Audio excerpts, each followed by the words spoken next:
seized the opportunity for peace. That was the message from the United Nations to, of course, the Ethiopian government and rebels in the northern Tigray region. The return of hostilities in the north of Ethiopia last month has devastated the country's hard-earned progress towards a lasting peace. After almost 2 years of war and widespread destruction, the fragile hope that communities in Tigray, Afar and Amhara were grappling at has been stolen. The crisis has displaced millions of people and created a humanitarian crisis.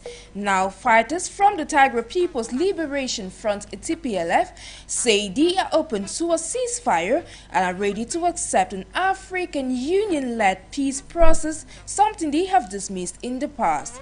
Today we shall be understanding why, of course, there is persistent fighting in the Tigray region despite efforts to broker a ceasefire. Stay with us.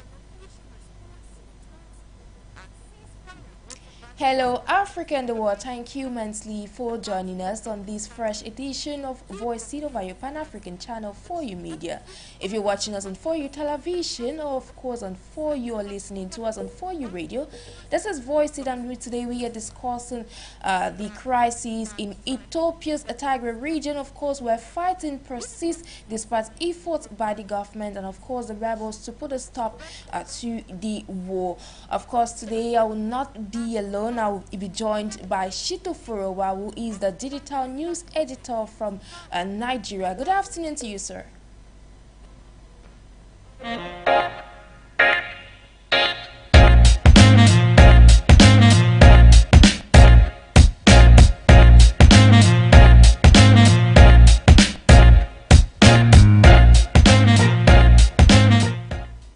Ladies and gentlemen, as I was earlier saying, I will not be joined alone on today's edition of Voice It, as we are discussing the crisis in Tigray, Ethiopia's Tigray region.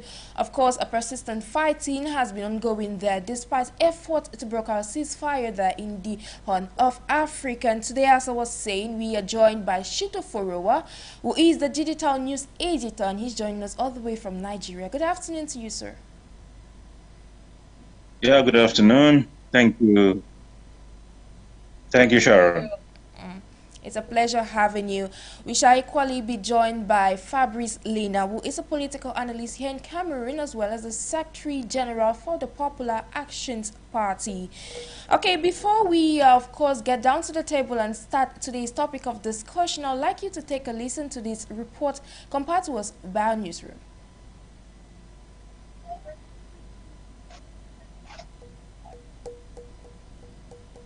Of centralizing power at the expense of Ethiopia's regions. Abiy denies this and has accused the Tigrayan forces of trying to reclaim power, which they have denied. After several failed attempts to restore peace in Ethiopia's conflict-hit Tigray region, an air strike hit Mekelle, the capital of Ethiopia's northern Tigray region, on Tuesday, wounding at least one person in a local hospital, officials said. The airstrike happened less than 48 hours after the Tigrayan regional government said they were ready to take part in an AU-led peace process without preconditions. All these in efforts to try to end its war with the central government, which erupted in November 2020. The Ethiopian government has not yet provided an official response to the talks and ceasefire offered by the Tigray People's Liberation Front, the party that governs Tigray.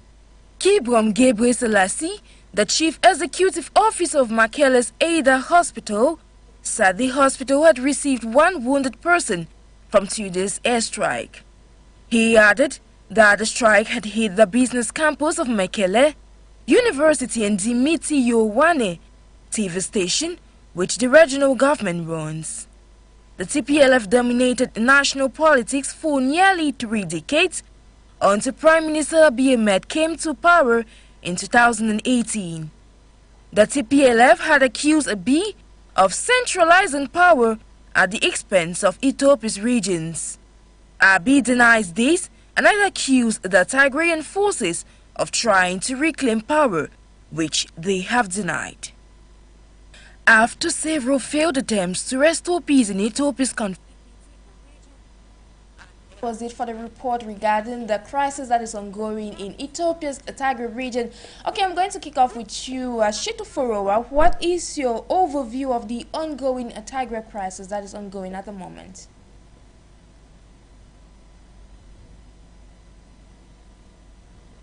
Hello, SHITTU. Can you hear me? Yes, I can get you 5 on 5. So I was asking you, having listened to the report, what is your overview of the crisis that is ongoing in Ethiopia's Tigray region? It is a sad development that, in spite of efforts to bring about peace for over a year now, the conflict between the central government of Ethiopia and Tigray has continued, and it has caused a lot of humanitarian disaster of unimaginable proportion. Hospitals have been affected, businesses have been affected, schools, education has been affected, people have been displaced. It's a human catastrophe. It's really, really disturbing that Ethiopia will find itself in such a situation at the moment. And the lack of peace is the source of worry in that in the entire region, because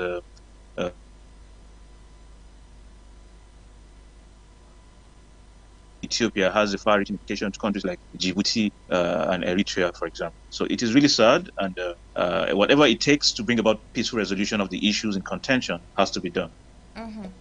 Yeah, of course, it will take a lot for them to resolve this crisis. But then what do you think is the root cause of this crisis that is ongoing in Tigray, given that it has been ongoing for close to 2 years now? Yeah, so essentially it's a quest for power and control. What we must understand is a sovereign nation has a central system where defense and protection of the country must come from a line of command, a chain of command. So, but you have Tigrayans fighting the government at the center and not taking instruction from the center. It looks more or less like a secession attempt. And no country will accept a secession without fighting it back. What we should expect is cessation of war and conflict. However, this cannot happen in isolation. There has to be an understanding that people involved in this country, in this conflict, if they lay down their arms, they will not be dealt with. You get it? So they'll be welcomed and seen as co-travelers in this scheme of trying to have a better Ethiopia. The government at the center has been blamed to be overhanded.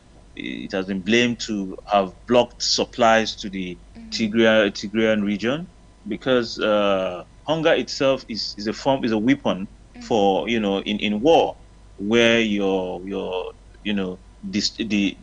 tractors are being denied access to arms, access to food, access to water, starvation in the form that will make them submit. But it is catastrophic because of the human lives that have been lost, the innocent young people who are not involved or interested in the war, people who are just living their lives, and then they are caught in this whole conflict between both the TPLF and the central government of Abiy Ahmed. Yeah, as you did said, it's a quest for power, which is actually what is ongoing there in the northern region of Ethiopia. Of course, seize the opportunity for peace. That's what the United Nations said to the Ethiopian government as well as rebels in northern Tigray region. Now, in your own opinion, what do you think is, given what's happening at the moment, what's your take on this message from the United Nations to those in Ethiopia?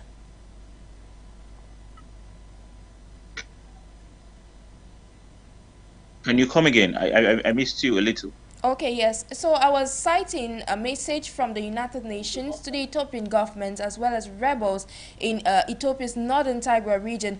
Can you come again, please? Yes, I was citing a message from the United Nations that means seize the opportunity for peace. That's what the United Nations has said, of course, to the Ethiopian government and the rebels in the northern Ethiopian Tigray region. Now, given what's happening in Ethiopia at the moment, especially in the Tigray region, given it's affecting the neighbors, what's your take on these recent developments, on this message sent by the United Nations?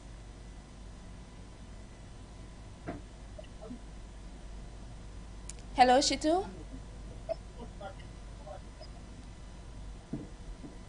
Yeah, I can hear.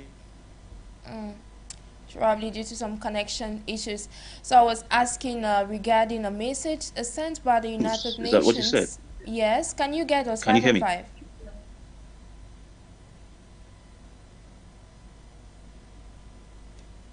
Hello, SHITTU.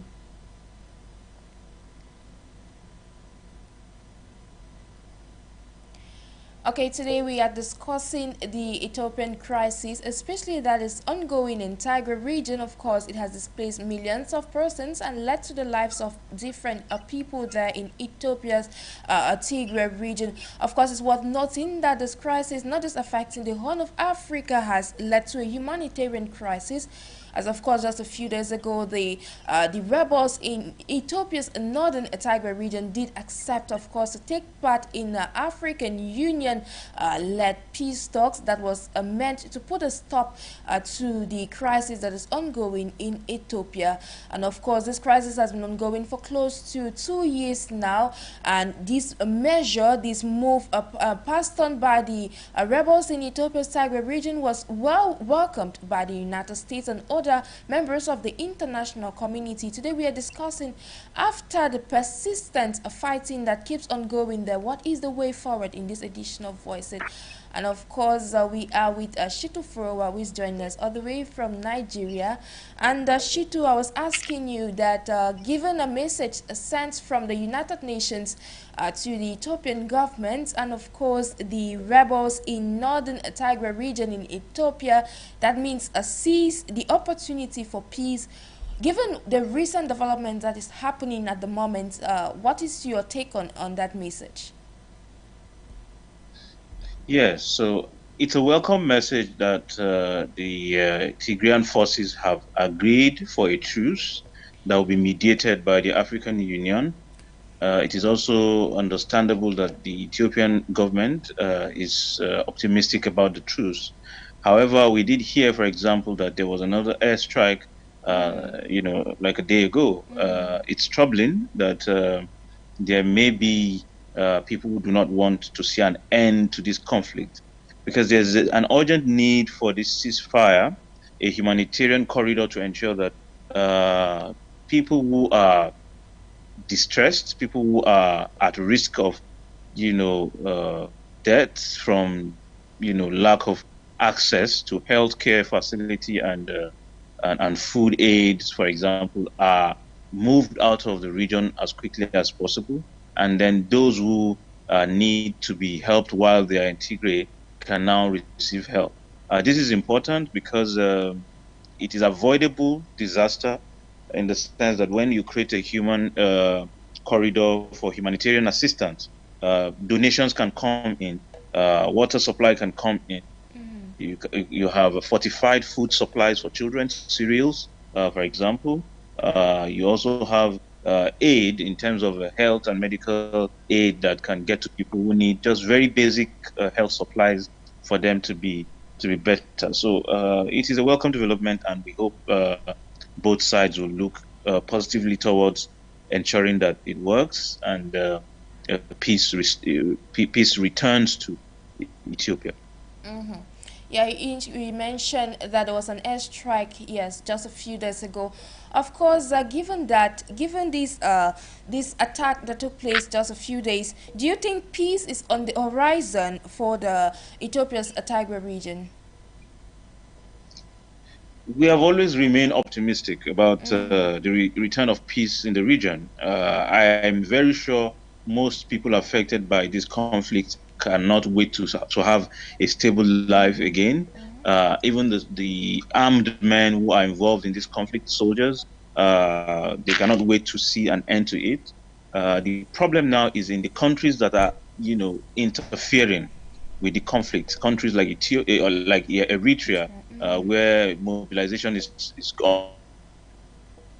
Soldiers to get to the borders between Eritrea and Ethiopia, which is the Tigrayan corridor. So we are hopeful that things will work. There's international concern. The eyes of the world is on Ethiopia, and we are hoping that they will allow peace to reign. They will allow the voice of reason, to permeate this space, such that everyone who is concerned will be able to come back to the table and judge instead of to continue to war. Exactly.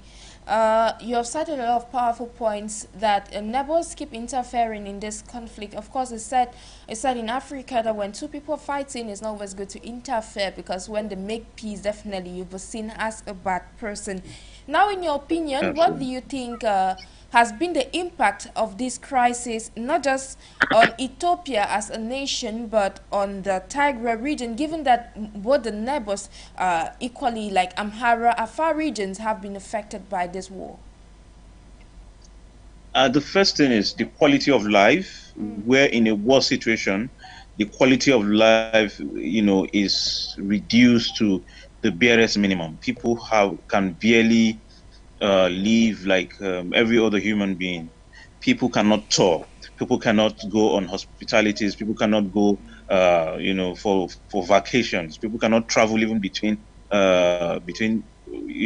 communities where families will visit themselves. The educational sector is badly affected. People cannot go to school, for over a year. They cannot go to school because there's fear of, attack from either of the sides. The fact that education is impacted is something really, really very disturbing. Again, you have business, you have small-scale businesses. There are people who rely on working on an everyday basis as a means of survival. People like that are almost at the verge of, of giving up, because as long as they are unable to trade, or transact on a daily basis, life is really a mess for them. There's also the issue of interstate and regional trade. Nobody wants to trade with a warring nation. Regional countries that used to come into Ethiopia to trade and invest and return back to their countries are unable to do that because of the continuous shelling of Tigray. Nobody knows what will happen. However, you look at the aviation sector of Ethiopia, for example, it has had the best performance in the whole of East Africa. That is surprising, considering the fact that the country is battling the Tigrayan forces for quite some time now. The Ethiopian Air has done wonderfully well as compared to the other regional aviation industries, like the Kenyan and the Ugandan aviation industry. Beyond that, you also have the ease of doing business. Ease of doing business has reduced in Ethiopia, and like I said, nobody wants to go into a place that has conflict situation. So there are critical issues of health, critical issue of infrastructural damage, because all of this shelling continues to impact on infrastructure. There's the issue of education being stagnated. There's so there's a whole lot that has been affected by this ongoing war, needless war, as I may put it. Yeah, exactly. You have cited a lot of stuff. Of course, that's what is actually affecting Ethiopia at the moment, given that this crisis has been persisting and there's some kind of an unforeseen circumstance, unforeseen future regarding what is actually going to happen at any given moment. Now, an Ethiopian official once said that the international community has now more than ever to be asked, of course, to assist in resolving this crisis. Now, on several occasions, many analysts have said that the international community can assist in putting a stop to this crisis that is affecting Ethiopia's northern Tigray region. Now, given that several measures put in place in the past have failed so far. And most recently, the TPLF agreed to take part in AU-led a peace process. Now, how do you think the international community can assist in order to ensure that this crisis that has been ongoing for almost 2 years now comes to an end? The immediate thing that I think of when there is a conflict situation, especially in an area that is affected or ravaged by poor rainfall, is the effect of the climate change. I would want to see a situation where a quick supply of potable drinking water is done, quick supply of food is done by international donors, and then the intervention should go straight to people who are in need of a health intervention, first aid, and a whole lot of people who need these interventions. People who are affected or traumatized by the war should also, be addressed as quickly as possible, because trauma is not easy to live by. Sometimes people who live around people who are traumatized are also pushed into becoming deadly, because people pick up arms, pick it up for so many reasons. Some are trying to resolve conflicted issues in their minds. Someone who has lost his parents, or who has lost a sibling, or a breadwinner, for example. So international community should be able to look at people who need medical intervention, who need food aid, who need water supply. In fact, everybody needs water supply. The entire region needs water supply, and it has to be as quickly as possible, so that as many lives as possible can be saved in the region. Again, there has to be an extraction of validation from both sides. Both sides must agree that there will be no measures that will worsen the security situation. For example, there is need for de-escalation of the war. The Tigrayan forces cannot continue to hold on to their arms and expect that there will be peaceful resolution. They must, release the arms in their possessions. Meanwhile, the government of Ethiopia itself must reassure the international community that they will not strike locations belonging to TPLF anymore. And so it is an issue of both sides, not one-sided. Both sides must agree genuinely to pursue peace and allow peace to reign. We have seen cases of a crisis like this in other African countries, where both parties don't actually want to sit on the dialogue table to see how they can put a stop to the crisis. Now, an analyst once mentioned that given we're in the 21st century and there is a possibility of the two sections meeting together, not necessarily say together on a table, a dialogue table, but they could actually mediate the peace process, bring about a solution given technology itself. So what's your opinion on that development? Yes, it is true that there could be meetings that are conducted virtually, where the concerned parties can address issues and reach a conclusion. Sometimes having to see physically is better, because there's a human side to it. You can feel, the mood, you can feel the apprehension, you can feel the fear and concerns of both sides when there's physical meeting, and then there are international observers who will come in to say,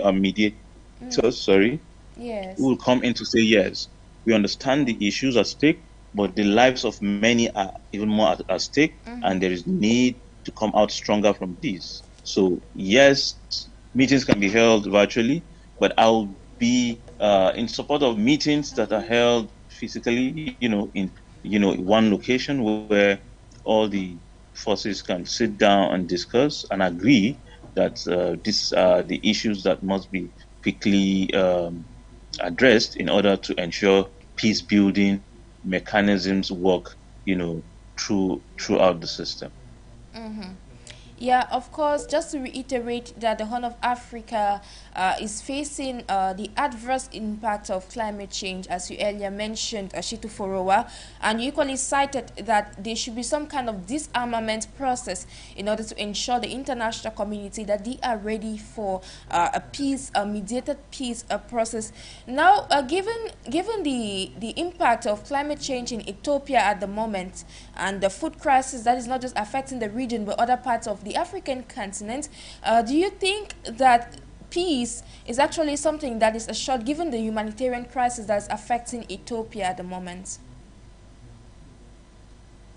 Well, regardless of how we look at it, peace is priceless. It is something we all yearn for. And both sides must do anything possible, everything possible to ensure that peace is restored in Ethiopia, and it's for the betterment of the region. Don't forget, there are other forces external to Ethiopia that will be happy if the ongoing war persists. Yes. For example, there's the Grand Renaissance Dam, which has been in contention for a while, and it is supposed to be a beacon that will ensure a breakthrough for Ethiopia. However, if Ethiopia continues in the crisis, continues to fight, continues in this conflict, it may not be able to realize, the full potential of the Grand Renaissance Dam. So that is one. Two, international communities should go beyond meetings, should be able to pressure. So because there are international contracts that have been signed, international bond that has been signed between Ethiopia and other UN agencies, for example, or global financiers, you have global lenders and the likes, who with Ethiopia has entered certain agreements. And so in continuing this war, they must make Ethiopia understand that as long as they continue this war, this escalation of crisis, they will not be able to, meet those bonds that had bind them before. And these are delicate. For example, when countries begin to withdraw their diplomatic missions in Ethiopia, it becomes very dicey, even for Ethiopians who are, for example, resident outside Ethiopia or who are working outside Ethiopia. So because if they are in a crisis situation or they are in need of help in those foreign nations, they may not be able to access minimal help or home support, because on both ends, you have diplomatic rows that will not make such citizens able to access the very basic help, diplomatic help that they should ordinarily have been able to access. Just to stress that it has led to a lot of humanitarian crisis there in the Horn of Africa. Okay, so I'd like to ask you this question. What do you think needs to be done to address the humanitarian crisis that has been caused by the war in Ethiopia? Yes, I mean, I did say earlier that we must avert it as much as quickly as we can. However, there has been mediations upon mediations. There has been an attempt to mitigate the effect of the ongoing conflict. What I just think is for both sides to listen more, to understand that the country is better and is bigger when all the forces align and have the same mindset. People can vary in terms of ethnicities, but there's a collective prosperity that exists when people put forces together. So international communities can encourage peace to reign by ensuring that both sides listen, by ensuring that both sides can, at least achieve minimum requirements. Because if you have 10 things to do to get, peace restored in the regions, these 10 things have to be domesticated, itemized, internalized, in the minds of the players. And then they are the ones that will ensure that peace reigns. For me, the AU has done pretty little or nothing. However, the AU is going to be mediating. The EU also is there. There are other regional forces who have somehow tried to intercede, or try to bring about peace in the region. And the more they do this, the better. I mean, because there is no cap. That there's no mark as to which how much you can do to stop conflict. As much as you can do to stop conflict, continue to do that until the issues are resolved. Again, some countries can offer what do you call it, temporary educational, will I call it succor, and by that they can say, okay, children affected by conflict and their mothers should be shiplifted or moved to regional countries within the region so they can access basic education, basic needs, and then their parents can begin to look towards alternative lease of life. Without doing that, the human catastrophe will be unimaginable because it's underreported. There's not much access to the region that is affected, and so what we get as snippets is really, really disturbing that the conflict has drawn this long. But like I said earlier, we are hopeful, we are prayerful, we are thinking that all the mechanisms to resolve this conflict will be put in place, and we'll have a sigh of relief. Of course, we are hopeful that a peace is definitely going to return to Ethiopia's northern Tigray region, like every other country in Africa that is in war at the moment. You cited, I would like to reiterate what you said, that the AU or the African Union is putting in place measures to see how it can bring about peace, which of course you said is doing little or almost nothing. Now that there's the peace process that is going to be mediated by the African Union, we had some time ago the United Nations tried to see how it could bring about peace between both parties. Now all these measures, all these peace processes that have been done so far have failed. Now do you think that the peace process that is going to be mediated by the African Union is going to be fruitful when it comes to bringing a lasting solution to the crisis that is ongoing in Ethiopia's Tigray region? Well, I think in spite of all that has been done in the past, we cannot give up and say that there are no other modalities that can be approached. It is a function of right on, SHITTU. It is understand and see the bright. You need to shell.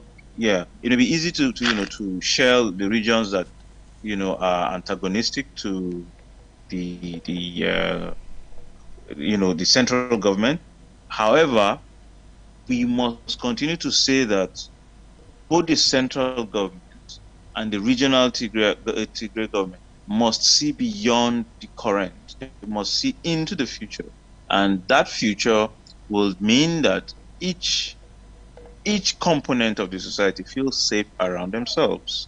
You cannot, divorce the age-long rivalry between political parties and political blocs. It continues to rear its head. We must understand that leadership and governance is a collective and not a one-man's show. Yes, sure. Okay. It's on that. I would like to ask you, you cited a lot of powerful points. What do you think is the way forward so that lasting peace can return to Ethiopia's Tigray region? The first is disarmament. The Tigrayan forces have to disarm themselves.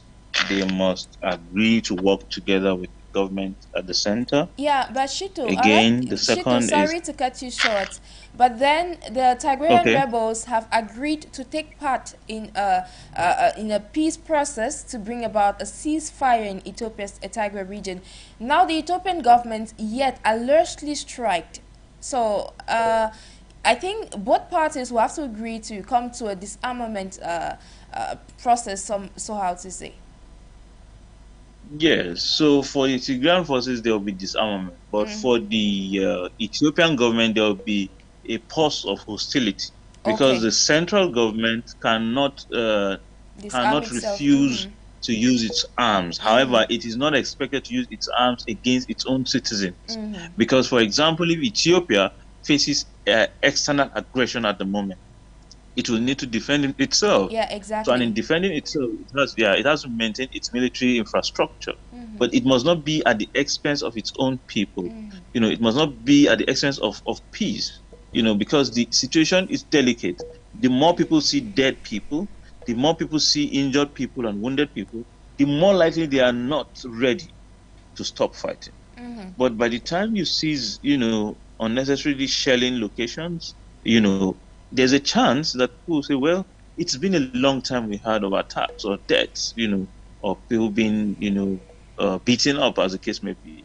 So probably this is, a sign that things can work. And so that is how, peace building starts, by earning trust of, both sides and working on it and pushing the frontiers to the best you can. So, what do you think other African nations can draw from what is happening now in the Horn of Africa, precisely Ethiopia at the moment? Come again, please. So, I was asking, what do you think other African nations can draw from what is happening in Ethiopia at the moment? Yes, there's a lot to learn. A lot of African countries are conflicted in the struggle for mineral resources, the struggle for power, especially for those who have stayed longer than necessary, in power and suppressing popular, wishes of the masses. They should understand that war is not sustainable. Peace is the only way out, and whatever is happening in Ethiopia must not be made to repeat itself, because it would be a humanitarian catastrophe. People would lose their lives, their money, their investment, and even their attachment to the history of the places, because places that have been destroyed can only hold a caricature of what existed before the events of the war. So African countries should learn that if they would rather not allow anarchy to reign, issues should be addressed immediately. They are popping up and require, collective decision making. The conflict in Ethiopia is really regrettable, but the best we can do is to hope for now that the issues will be resolved amicably. Exactly, it's just for us to hope that the issues are resolved amicably between both parties. Now, the young generation, many a times, it's the youth or the young generation that take part in this conflict, that engage themselves in this conflict that are ongoing in different countries. We are citing Ethiopia, we're citing other African countries that are in conflict at the moment. So if you had to give a message to the young generation regarding how they can assist in bringing about peace to their respective African countries, what would that be? For me, it should be about managing information. So you see, most times conflict will worsen when people continue to send viral messages that continue to incite violence, messages that are not conciliatory, messages that are highly divisive, some messages that are not verified or verifiable. So from the youngsters, the young minds, people who know that this generation owes them a lot of hope. Hope in the sense that this generation is the one that is most technology savvy, and should be able to say that instead of polluting the space with too many negative assumptions or even truths, it is better to continue to use their youthful energy in ways that can ennoble, that can improve things in their countries. Music has always been a very powerful tool to drive engagement, to drive the attention of the youngsters to something positive. Same as soccer. A lot of countries, are peaceful today because their youth have taken to soccer, and they would rather do that instead of engaging in war and crimes and other forms of other forms of war inciting activities. So communication is key, and it needs to be deployed positively for peace to reign in that country.